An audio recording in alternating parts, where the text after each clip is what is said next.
Good morning, Nat. Good morning, Pete. How are you, my friend? I am feeling pumped. Oh, man, you took mine. I'm always pumped up, too. We're both pumped up today. So I wanted to talk a little bit about this idea of making mistakes when you're looking to fund your business, right? And I was talking to a candidate that had done it in the past on his own, and he kind of didn't fund it right. And it is so important, whether you're trying to find the right franchise or you are trying to figure out how you're going to fund the business, to leverage people that are excellent at supporting you or guiding you through the process. Yeah, totally. I was actually just driving down the road the other day towards Wisconsin, and I passed this office building, and it brought back a flashback of when I was 25 years old and bought my first house. It was actually a townhouse. And I remember it was a brand new townhouse. You know, you go take the tour, and you go to the office and everything. We're like, this looks great. I want to buy this. And I still remember this day. You know, I was young, didn't have much money, so it's the whole FHA mortgage thing and everything. And honestly, I just kind of like took their coaching, and I filed their process, and I went to the FHA lender and a couple of different lenders, but it was such a smooth process because that's what people like. They connected me to a lender that specialized in helping 25-year-olds get their first mortgage. Yeah. And I think, people can make mistakes if they don't leverage somebody to help them through it. So one of our best podcasts we talked about funding mistakes people make when they fund their business. So I thought we'd replay that one because I think there's some great nuggets in there about not making mistakes when you look to fund your business. Sound good? Perfect. Let's roll the tape. All right. Have a good listen. Hello, and welcome to the Hire Yourself podcast. We publish episodes twice a week about franchising and business. Each Monday, we'll release a 30-minute episode where we dive deep into a topic. Thursdays are our shorter, lighter episodes where we will discuss things like business resources or topics of personal growth. I am one of your hosts, Pete Gilfillan, and I'm joined with my business partner, Nat Truitt. And together we have every experience in business and franchise ownership. We have worked hard over the years to realize our dreams and control our own destinies. Our experience will help you become a better business owner and franchisee so that you can live life on your own terms. We are lucky enough to have a wonderful senior level funding expert with us today, Shirley Kafkin. Shirley, it is a pleasure to have you today on our podcast, the Hire Yourself podcast. Thank you very much. I'm excited to be here. I appreciate the opportunity to join you this morning. Now, Shirley, we have been working together for years. You've worked with a lot of my candidates, a lot of Nat's candidates. And I think one of the things that I like about you is that you're an expert. You really give people good advice as it pertains to how they could best fund their business. And so I know you work with most of my candidates to help them kind of figure that out. So today, what we'd like to do is spend some time picking your brain a little bit, just kind of pulling upon all that great experience that you have as a senior funding consultant. And I think the most important, or one of the most important questions for today as we get into this is, what are the different ways in which people can fund their business? That's a great question people always ask me is, what are my different options? If I want to invest in a franchise, where can I go to get funding for my business?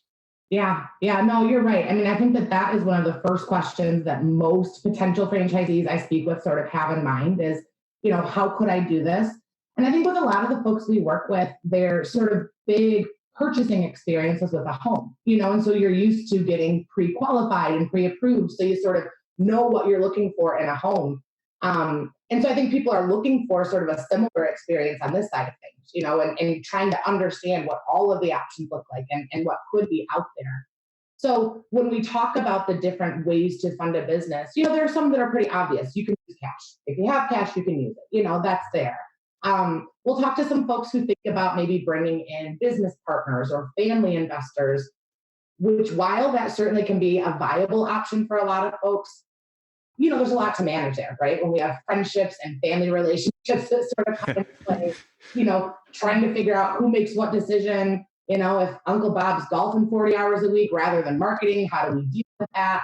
So while that's out there, I think maybe not quite as popular of an option as some other things that you'll see. I would tell you that today, really, the most popular and most common ways for folks to fund a small business would be through a traditional borrowing scenario where we're going to a bank and we're approaching them for a small business loan. Today's environment is sort of interesting because while banks need to lend money in order to make money, that cycle needs to happen for them, they're fairly conservative. And, one of the things that they're very dependent on are programs that the SBA, the Small Business Administration, has put in place to basically incentivize banks to put these loans out there. The federal government actually provides the bank with an extra guarantee that just makes them even more comfortable writing those loans. So as we do maybe dive a little bit more into borrowing in today's conversation, we'll be fairly focused on SBA loans specifically, just because that's really what banks are primarily focusing on today. So let me ask you this, from a standpoint of funding and loans, are a good portion of them SBA or are they non-traditional, or I guess I would say just traditional loans? At least when you're opening your first or probably even second location of a business, you will find that banks are highly dependent on the SBA programs. And today's lending environment is almost one where if they cannot get the SBA guarantee to go along with the loan for the first or second unit, the bank is unlikely to even write the loan. So yes, we are seeing a lot of SBA loans out there. Now, we certainly work with folks who open, 3, 5, 10 locations of a business over time. And once you do start to open the third, fourth, fifth locations, banks start to get more comfortable. You have a track record of success. You have some history under your belt, and that may open up the doors to some non-SBA, more traditional lending. All right. So we have cash. And if you got cash, that's great. Sometimes it's not good to use your cash, right? I use the term keep your powder dry when I'm working with people. And then friends and family and partners and stuff like that, which brings all kinds of problems with it. I know, Nat, you've kind of done some of that stuff, and it's a little crazy, isn't it? Yeah, it's always, I always tell people, one marriage is enough. You don't necessarily want to be in a second or third marriage with business partner. Well said. Well said. So, all right. So we know we have financing, and you kind of talked a little bit about SBA as being the lead thing if we're starting out a franchise, till we get a track record and go to maybe traditional funding. So talk to us a little bit about the express loan and traditional SBA loan. So tell us the difference between those, because a lot of people don't know that.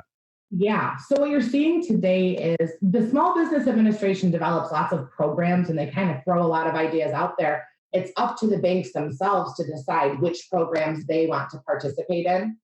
And so nationwide, what you're primarily seeing right now are two main loan programs that banks will participate in. One, to your point, Pete, is called the SBA Express Loan. This Express Loan program is best suited for a service-based business or a home-based business, like maybe a cleaning company or a senior care company, a consulting firm, but something where you do not have to have that brick and mortar presence. Maybe you're running it from your own house, or maybe even a small office or a warehouse or something along those lines. But the other loan program that the SBA has developed, this one is called the 7A loan. And this 7A loan program tends to be better suited for your brick and mortar opportunity. So when folks are opening, gyms or spas or restaurants or hair salons, they tend to fall more into this category. And there are a couple of reasons that you'll see, one program being better for a different business model than another. So if we take a minute and just kind of pull apart the SBA Express Loan a little bit, one of the things you'll see is that the most we can borrow with that specific program is $150,000. So, if you were opening a hair salon, for example, it's very likely that you would want to borrow more than $150,000, just to sort of help get through all the startup costs, the construction phase, get your furniture in there. So the dollar amount tends to be, one piece of kind of the tipping point in terms of which program is better for you. The other big difference that you see is with the SBA Express Loan specifically, if there is any build out or construction to be done. So let's say we're opening a hair salon and we think that we can get by with a $150,000 loan. Maybe that makes sense. Well, the challenge that we have with this program is before the bank will put any money in your hands, they want to see a certificate of occupancy. And a lot of the folks that I work with don't necessarily know what a certificate of occupancy is. So that nice term that gets thrown out around there. Sure. What the certificate of occupancy is in a situation where you are leasing a space, let's say, for our hypothetical hair salon. We might walk into a space that's just 4 walls and we have some construction to do. Maybe we need to add a bathroom. Maybe we need to take down a wall, add another wall. The certificate of occupancy basically states that all of that construction and build out is done, that the location is suitable now for your clients or your customers to enter, right? It's kind of the safety check that you'll get from the county. And what that means with this express program is you're using your own cash resources up front to cover all of the costs, all of the construction, all of the build out, all of the permitting. You're doing that yourself before you get your hands on the bank's money. And that just doesn't always make sense. So a lot of float there. You're carrying a lot of that money until you get your certification or your certificate of occupancy. That's exactly it. And to your point, one of the things we want to do when we're starting a new business is preserve as much liquidity as we can. Keep that powder dry, like you said. You always want to have that cash reserve. So again, if we're in more of a home-based business, or again, we're leasing a small office or a warehouse where we do not have that construction to do, this express loan can be a really good program. Got it. Is there anything else that makes it easier for express loan? Is it faster or less requirements to do it? It's interesting. The name is a little bit misleading because the only reason that it's faster is because we typically don't have construction to deal with. Okay. So the government still wants a bunch of paperwork. The bank still wants an application. They still want a business plan. So they really aren't removing many of those requirements, but we don't have to wait 3 or 4 months to find the right location and then build it out and get the construction done. So that does make it go faster. Got it. And can somebody go anywhere to get an SBA express loan, or SBA loan in general? Is it best to go to a company like Fran Fund where you guys know the good institutions, or can I go anywhere I want to get an SBA loan? So you could walk into any local bank and say, hey, could you give me an SBA loan? And they, regardless of whether or not they're writing a lot of SBA loans, will be very happy to collect all your financial information. They will be very happy to understand what all of your assets look like. So they might turn around and say, oh, hey, Pete, you know what? We actually are not writing startup loans or, for startup businesses, but hey, we've got this great home equity line of credit you could take advantage of. You're a perfect candidate for that. So on a national scale, the approval rate for SBA loans is at about 38%. With Fran Fund, our success rate in terms of obtaining an SBA loan for someone that we've provided a pre-approval letter to is about 99%.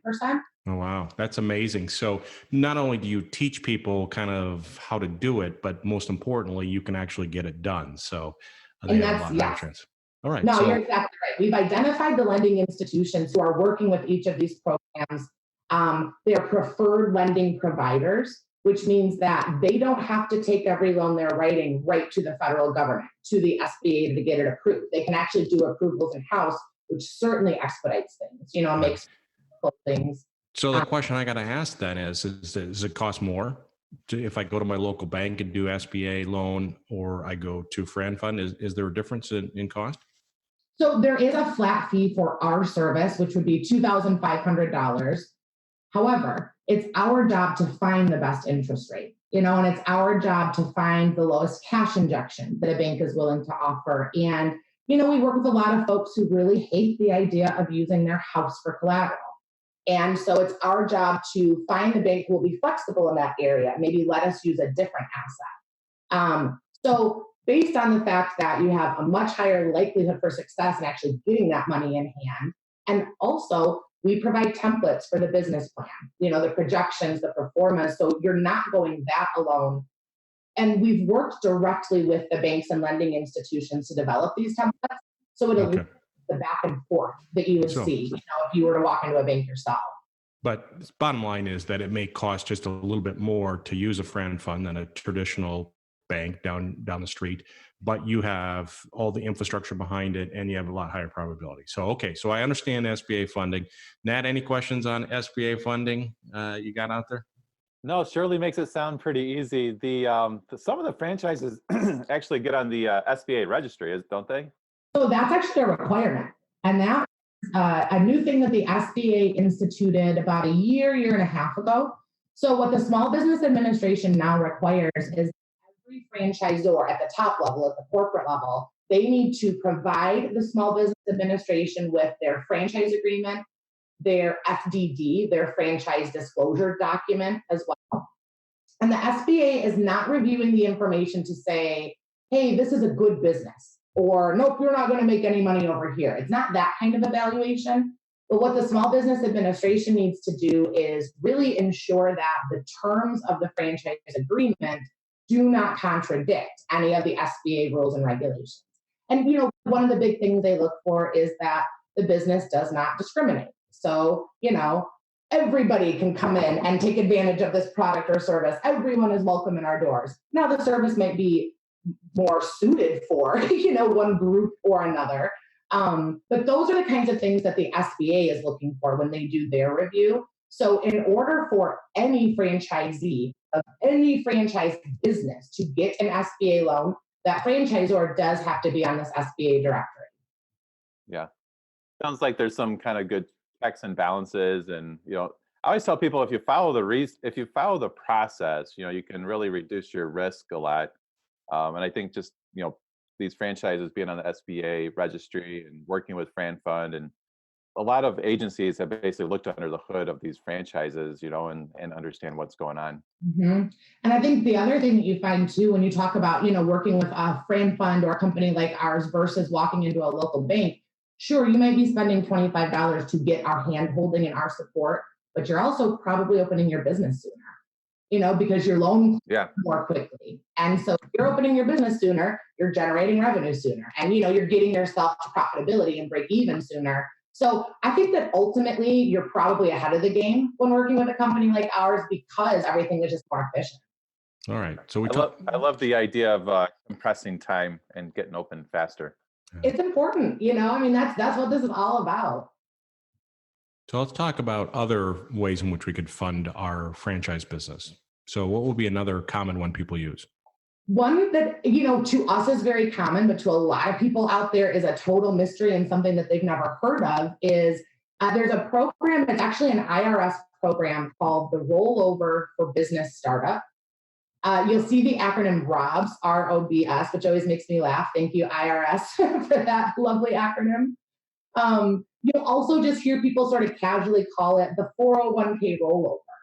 But what this program allows folks to do is access retirement savings. You know, we work with a lot of people who have had very successful careers in corporate America and are ready to fire their boss, right? You know, or they're maybe looking to earn some passive income on the side to get to the point where they can fire their boss. But a lot of folks have significant retirement savings, and traditionally that's stuck there until you're age 59 and a half. You know, you can't do anything with it, so most folks don't even look at it. But what this Rollover for Business Startup program allows is utilizing those funds and investing them directly into your own small business. So we have to follow the right process. You know, there's certainly systems in place to do this, but the advantage in this program, this Rollover for Business Startup, is that we have the ability to access those funds with zero income taxes applying, zero early withdrawal penalties applying, regardless of how old you are at the time that we access this money. I think the easiest way to sort of understand it at its most basic level is, you know, right now, let's say maybe you have a 401k from an old job, or maybe you have an IRA and it has $100,000 invested in Sony and Best Buy and Home Depot stock, as example. What we're basically going to do is replace Sony and Best Buy and Home Depot with your own small business. So now your 401k plan is going to own stock in your small business rather than being invested in these publicly traded companies. So, you know, as the value of your business goes up over time, so does the value of your retirement account, and whatever happens on the market happens. That's no longer impacting your dollars. So it is a really, really common, very popular strategy. And I think especially for folks who maybe don't love the idea of debt when they're getting started. And we work with a lot of people in that boat. They want to hold on to as much cash as they can. They also don't want to pay interest, you know, don't want that monthly payment hanging over their head. And this is a really good alternative. Yeah, that's amazing. And from the standpoint, is there any kind of special rules? I mean, is the way in which you set it up? I mean, because it sounds like this is a great program, but I could see how it could be a little complicated. So this is another one where you want a team on your side, right? I've never seen anyone try to go through this process and access their retirement funds without a Fran fund behind them, because we're dealing with the IRS, we're dealing with the Department of Labor. So we do need to make sure that things are set up accurately.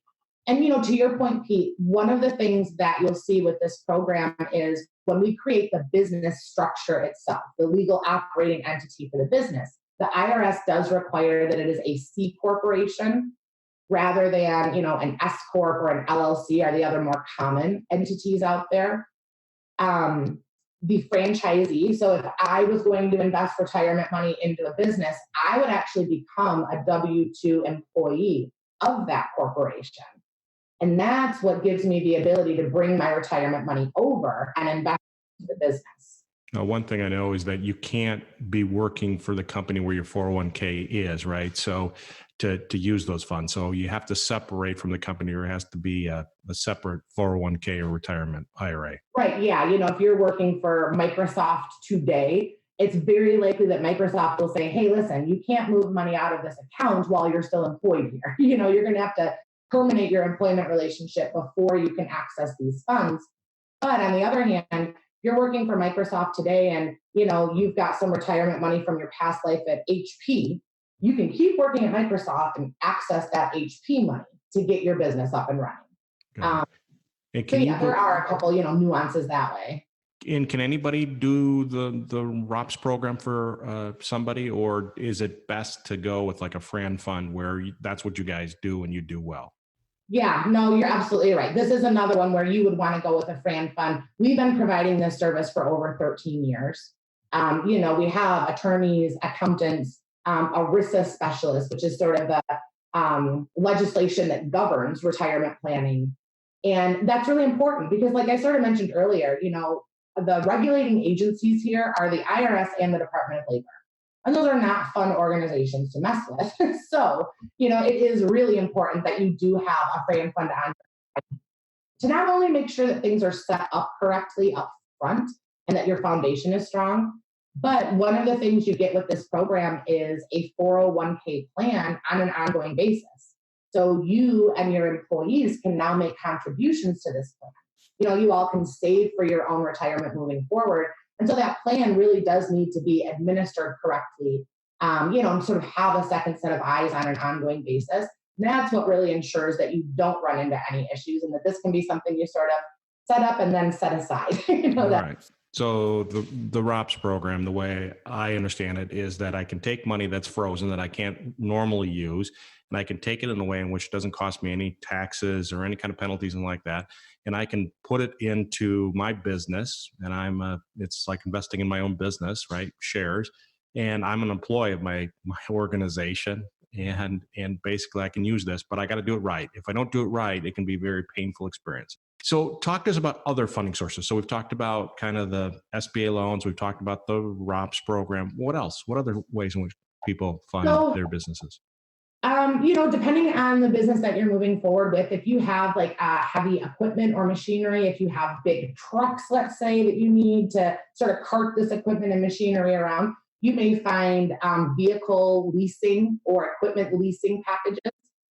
Sometimes the franchisors themselves in a scenario like that will have a specific relationship they've developed, maybe with, a leasing company that specializes in trucks or specializes in a certain equipment that might be required. So that's something that we'll see every once in a while as well. There are other programs out there that I would say maybe could fill a gap, but you might not use it as your overall funding strategy. So what comes to mind in that kind of scenario, there's a program called unsecured credit. And unsecured credit really is a credit card-based program. So you could qualify for up to $100,000, but that's going to come to your business on probably 6 or 7 separate credit cards that together have a combined limit of $100,000. And so this one, again, I might say, hey, if we need to know that we have $20,000, $30,000 available, right? If we need to know that we have a cushion to fall back on in a worst case scenario. Sure, we can kind of line this up as a backstop, but I wouldn't say that it's a program that a lot of folks will use for their total funding strategy. Yeah, it sounds painful to me. Yeah. What about I have people that use equity in their house because it's cheap money. So do you see a lot of people using equity out of their houses? I do see some people doing that. And the way you go about that sometimes is a little interesting because there are a lot of home equity lenders out there that when you say, hey, I'm borrowing this money to start a business, they'll say, great, I'm going to put you in touch with my SBA department. So the way that folks come along or come by those home equity lines of credit can be different from time to time. And the other thing that we have to sort of balance is if this person also would like to have a small business loan, we might actually need to maybe utilize some of the equity in their home as collateral for that loan. If they're borrowing more than $150,000. So if we kind of bump out of that express program that we talked about earlier, it's very likely that the bank is going to ask to use some equity in real estate, or something like that as collateral for the loan. So if you've gone ahead and pulled all of your equity out, we could find ourselves in a little bit of a catch-22 situation. So, depending on the scenario, a home equity line of credit could be a good option. But what we like to do up front is sort of understand the full financial picture for our client, understand, how much money they think they're going to need access to for location one, but also what are the future. Okay. So you got to, as you look at this, that it all works together, right? So what about, I've had a couple candidates that actually use lines on their brokerage accounts. Do you see much of that? We do. Now, you do have to have a pretty significant brokerage account to make this work. You probably need to have somewhere in maybe the 180 range or above $180,000 or more in just non-retirement stocks, bonds, mutual funds, those investments. Because most of the time your Merrill Lynch or your Fidelity or, the wealth management firm that's writing that line of credit, their minimum is typically $100,000. But to your point, generally there are no startup costs, no origination fees associated because you're borrowing from your own asset and interest rates are pretty low. So for people who have a pretty robust portfolio, it is definitely something that I bring up and make sure that they've at least had the opportunity to explore. Okay. So it sounds like we've got lots of different options. If we're looking to invest in a franchise, we can pull from many different buckets. My question for you is, can you use a combination? So can I do SBA funding and do the ROPS program together? Absolutely. You definitely can. And that's probably the most common strategy would be that sort of combination. We see a lot of folks using SBA loans plus 401k rollover. Sometimes it is, that ROPS program, the 401k rollover plus cash resources. So you'll see lots of different combinations. But again, I would say that that's most common is to see that sort of combination versus just one or the other. Okay. So lots of different funding options. We can combine things. So my question for you then is, what are big mistakes people make? So when people are looking to invest in a franchise, they're using all these different sources of funding. What would be examples or mistakes, key mistakes people when they're funding their franchise business? That's a really, really good question. So I've been with Fran Fund for about 7 years now, but for 13 years before that, I was involved in franchise sales and development myself. So, I even saw some mistakes on that end of things, on that side of the spectrum. I think one of the biggest mistakes that people make is using the lowest bottom line estimate that they could use for startup costs.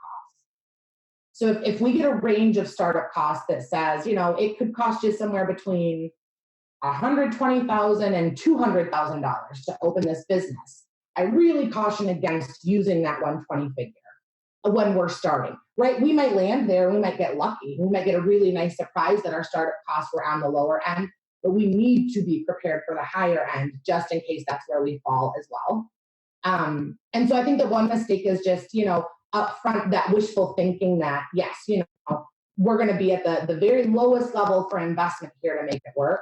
I think planning for a little bit more and giving yourself that cushion is really important because you don't see businesses close because they have access to too much capital. Those are the phone calls that we're getting. So that would, to translate that, they're undercapitalized. Yes. All right. So they don't plan to have enough capital. They underestimate the total investment. All right. So one is undercapitalizing. What's another common mistake? The second common mistake is sort of, I think a point we've touched on a couple times, but it's using all of your liquidity up front to get your location open and then not having a cushion to fall back on, whether it's for personal or business use moving forward. But that whole idea of preserving liquidity up front, giving yourself that cushion to fall back on is really, really important when you're getting started. And so I think that that's why these funding options tend to come into play so much, so that, we're not taking the balance of a bank account to zero on day one. All right. So the bottom line is they're not protecting their liquid capital from that standpoint. So they're doing that. All right. Good. Mm-hmm. Another common mistake people make. I would say another common mistake people make is not listening. So I know that sounds really simple. But the thing that I tell people all the time is, hey, you're moving forward with this franchise because you believe in it and because they have systems in place, and they've been able to show you where the pitfalls could be so that you don't fall into them. Listen to that. Don't walk into this thinking that you're going to change the world and, hey, I like A and B, but I'm going to do C through F differently. That's not the right opportunity for you if that's how you're feeling about this business. And you are going to spin your tires and you're going to waste a lot of money trying to make changes that don't make sense. So, like I said, I know it sounds really basic, but if you're moving forward with the franchise because you believe in it, follow their system as well. And I think that that's where you find your success. Right. So if you're going to take all your funding and invest in the business, make sure you're all in, right? And you're following the system. Yeah. Makes sense. What else, Shirley? Another thing that I would encourage folks to do is look at it early. I mean, I kind of made that analogy earlier of, shopping for a house. Most people out there go get pre-approved, right? They know how much of a mortgage they can afford, and that helps them to figure out what category of house should they be looking at, what price range are we in. We can get to that same place with small businesses. And I think that what that helps with is focus. That you're looking at the right opportunities for you, for your finances, that if you fall in love with one and you think you can be really successful, you can also make it work financially so that all of the time and effort you're spending up front in this research process makes sense, and gets you to a goal. All right. So plan ahead, understand what you can qualify for or what you're capable of doing. One of the mistakes that I saw somebody do is they tried to save money on the ROPS program and literally went to a no-name company, and they, the fee wasn't quite as much, and they thought they're getting this great deal. And the company actually set up the structure wrong, and it was in violation of the ERISA laws. And luckily, the candidate found it before. And, you don't hear many of those horror stories, but this idea of people trying to save money on getting the help, whether it's the express loan, SBA express loan or SBA loan or the ROPS program, right? So I think a mistake is that sometimes saving money isn't necessarily the right thing. It's that whole tripping over dollars to pick up pennies scenario. You really want to be careful of that when you're going through this process. And it's an interesting point that you make, Pete, because I've seen recently there are, a couple companies out there, very new, not with any experience, not with maybe even the right professional team behind them, saying, oh yeah, you don't need anyone to oversee this plan on an ongoing basis. You can do it all by yourself, which really strongly contradicts the IRS regulations. So, I mean, you're right. Working with a reputable partner is really important. All right. So there's lots of funding sources out there today if you want to invest in a franchise. And there's certainly ways in which you can make mistakes. So you want to do it right and pick the best method for you. And so as you see kind of funding as we go forward, do you see any kind of new products or any kind of things that are changing out there that we need to know about? And I've not heard of any new products that are being developed or that, the SBA even is sponsoring. So I think that probably at least through 2020, as it relates to borrowing, we're going to be using those standard Express and 7A loan programs that the SBA has developed, just sort of based on the business model and the amount of capital necessary. One thing that is sort of interesting that we've really just started to see even in the last 6 weeks or so is there's this test the SBA has called the means test. And what the means test is designed to do is say, hey, potential borrower, do you really need this SBA guaranteed loan? Do you have the means to get this money from another source? And so it's really counterintuitive, because you would think that a bank would love a very well qualified candidate. You would think that a bank would love the person who could go ahead and pay for this in cash if they wanted to, because that gives them a greater likelihood of being paid back.